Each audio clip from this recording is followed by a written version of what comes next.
जब आदि योगी ने अपना ज्ञान प्रसारित किया, वो 112 तरीके, उनके जो 7 शिष्य थे सप्तऋषि, उन्होंने इस ज्ञान को 16 तरीकों से 7 हिस्सों में बांटा। तो उनमें से हर एक ने परम ज्ञान को प्राप्त करने के 16 तरीके सीखे। योगिक कथाओं में कहा गया है कि उन्हें इसे सीखने में 84 साल लगे।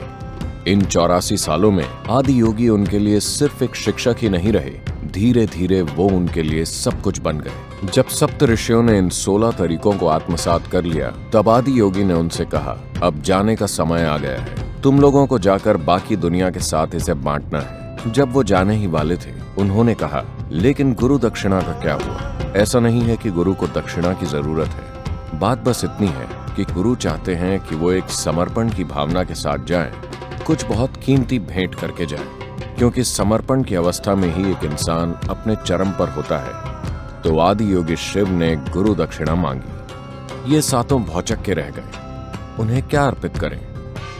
उनके पास ऐसा क्या है जिसे वो आदि योगी को भेंट कर सके?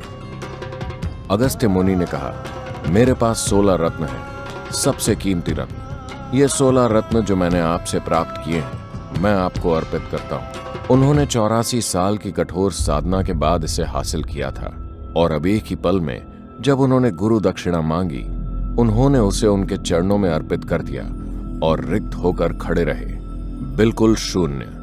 आदि योगी ने कहा, जाने का समय हो गया है। वो खाली हाथ वहां से चल पड़े, और ये उनकी शिक्षा का सबसे मुख्य पहलू था। चूंकि वो रिक्त होकर निकले, वो उनके जैसे बन गए। शिव का अर्थ है वो जो नहीं है, वो भी वो बन गए जो नहीं है। चूंकि वो ऐसे बन गए, इसलिए उन सातों में से हर एक के माध्यम से सभी 112 तरीकों को अभिव्यक्ति मिली।